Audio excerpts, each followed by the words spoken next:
नमस्कार मित्रों, आप सभी का फिर से एक बार हार्दिक स्वागत है सत्य धर्म ज्ञान यूट्यूब चैनल पर। मित्रों, हर साल भाद्रपद मास के शुक्ल पक्ष की पूर्णिमा तिथि से पितृपक्ष की शुरुआत होती है और आश्विन मास के अमावस्या को पितृपक्ष समाप्त होता है, जिसे सर्व पितृ अमावस्या कहा जाता है। हिंदू धर्म में पितृपक्ष के महीने का महत्व बहुत खास होता है।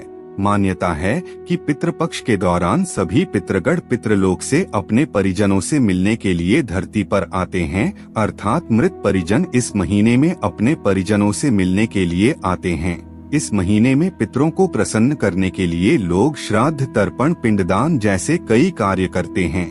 पितरों की आत्मा की शांति के लिए दान धर्म किया जाता है। दोस्तों, हमारे पितृ हमारे परिवार का सुरक्षा कवच होते हैं, इसीलिए अपने पितरों को यानी अपने मृत परिजनों को कभी भी दुखी तथा अपमानित नहीं करना चाहिए। भगवान श्री कृष्ण कहते हैं, जो भी मनुष्य अपने पितरों को प्रसन्न करता है वह जीवन में कभी दरिद्र और दुखी नहीं रहता। पितरों के आशीर्वाद से वह संसार में कीर्ति और मान सम्मान हासिल करता है। मित्रों, गरुड़ पुराण में भगवान श्री कृष्ण कहते हैं, मृत्यु के बाद कुछ लोग स्वर्ग लोक में जाते हैं तो कुछ लोग नरक में जाते हैं, लेकिन कुछ लोग ऐसे होते हैं जो प्रेत बनकर पृथ्वी लोक पर निवास करते हैं।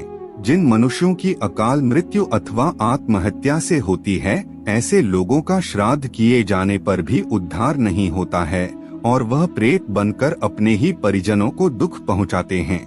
जो लोग अपने पितरों का श्राद्ध नहीं करते हैं, उनके पितरों की आत्माएं भी प्रेत योनि धारण करके उनके घर में निवास करती हैं और यही प्रेत घर में कई प्रकार के संकट पैदा करते हैं और परिवारजनों को कष्ट देते हैं। दोस्तों, इसके अलावा जो लोग अपने पितरों का श्राद्ध करते हैं, उनकी पूजा पाठ करते हैं और पितरों के निमित्त दान धर्म करते हैं, उनके पितृ संतुष्ट होकर उन्हें आशीर्वाद देते हैं। गरुड़ पुराण में भगवान श्री कृष्ण ने गरुड़ जी को पितृ के संबंध में कई महत्वपूर्ण संकेत बताए हैं, जिससे मनुष्य को पता चलता है कि उसके पितृ उससे संतुष्ट हैं या नहीं। भगवान श्री कृष्ण के अनुसार जब भी पितृ घर में प्रवेश करते हैं अथवा मनुष्य के सपने में आते हैं तो उसे अलग अलग प्रकार के संकेत देते हैं। यह संकेत मनुष्य के लिए बहुत ही महत्वपूर्ण होते हैं। पितृगण अपने परिवार जनों की रक्षा हेतु पृथ्वी पर आकर उन्हें संकेत देते हैं, उन्हें भविष्य में आने वाले संकटों के बारे में सूचित करते हैं। इसके अलावा कुछ ऐसे भी संकेत होते हैं जो शुभ फलदायक माने जाते हैं। आपकी जानकारी के लिए बता दें, हमारे पितृ हमें सपने में हमसे संपर्क करने का प्रयास करते हैं, इसीलिए हमें सपनों में उनके द्वारा जो भी संकेत मिलते हैं उसे कभी नजरअंदाज नहीं करना चाहिए। शास्त्रों में ऐसे ही कुछ महत्वपूर्ण संकेत बताए गए हैं, यानी अगर आपको भी सपने में मरे हुए परिजन दिखाई देते हैं तो आप इस वीडियो में अंत तक जरूर बने रहिए। मित्रों, वीडियो में आगे बढ़ने से पहले अगर आप पहली बार हमारे चैनल पर आए हैं और अभी तक आपने हमारे चैनल को सब्सक्राइब नहीं किया है तो कृपया अभी हमारे चैनल को सब्सक्राइब कर लीजिए, ताकि आपको रोजाना ऐसे ही शास्त्रों में वर्णित जानकारियाँ मिलती रहे।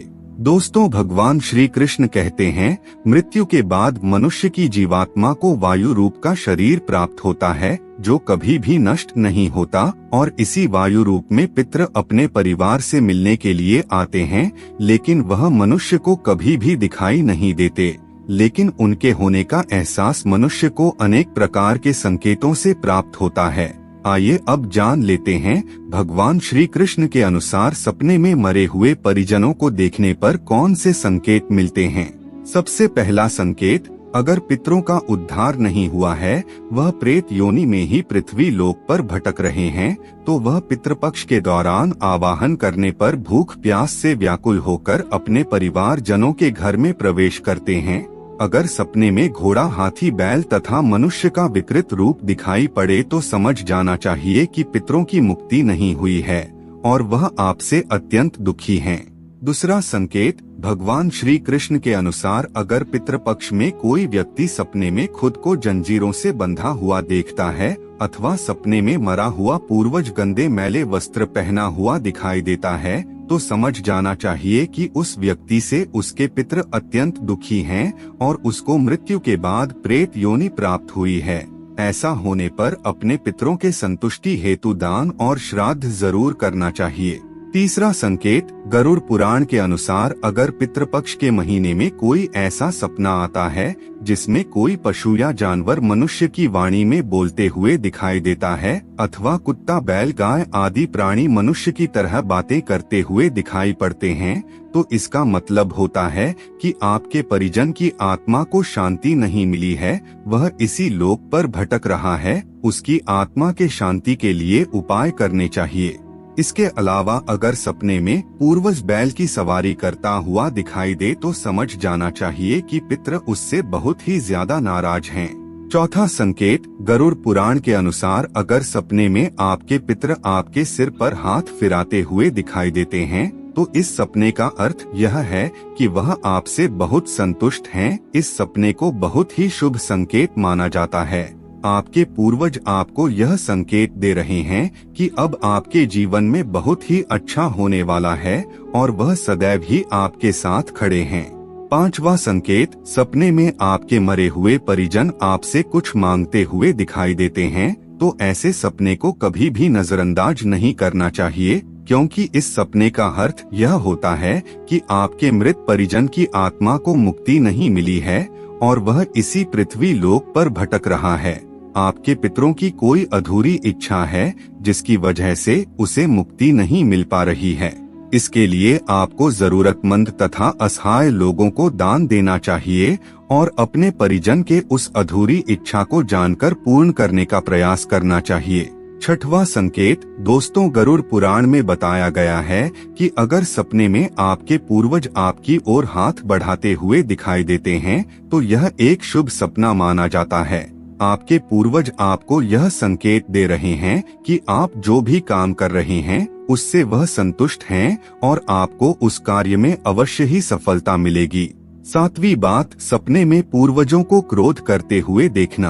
अगर सपने में आपके पूर्वज आपको क्रोधित अवस्था में दिखाई देते हैं तो आपको समझ जाना चाहिए कि आपके पूर्वज आपसे संतुष्ट नहीं हैं। आप जो भी कार्य कर रहे हैं उसमें आपको नुकसान हो सकता है और वह आपको उस कार्य को न करने की सलाह दे रहे हैं। आठवीं बात, पूर्वजों का अचानक से अदृश्य हो जाना। अगर सपने में आपके पूर्वज आपको दिखाई देते हैं और वह अचानक से अदृश्य हो जाते हैं तो यह सपना अशुभ माना जाता है।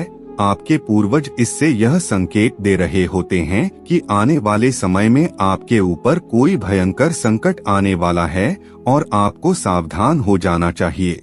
नवीं बात, सपने में पूर्वजों को रोते हुए देखना। अगर सपने में आप अपने पूर्वजों को रोते हुए देखते हैं तो यह भी अशुभ संकेत माना जाता है। इससे यह संकेत मिलता है कि आपके जीवन पर कोई विपदा आने वाला है और आपके पूर्वज उस विपदा को देखकर रो रहे हैं और आपको पहले ही उस संकट के बारे में सावधान कर रहे हैं।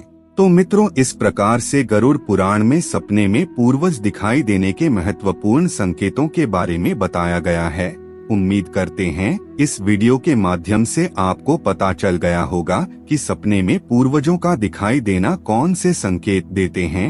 आज की वीडियो में बस इतना ही। आपको हमारी जानकारी कैसी लगी आप हमें कमेंट में जरूर बताएं और अपने दोस्तों के साथ भी शेयर जरूर करें। फिर मिलते हैं किसी नए जानकारी के साथ, तब तक के लिए धन्यवाद।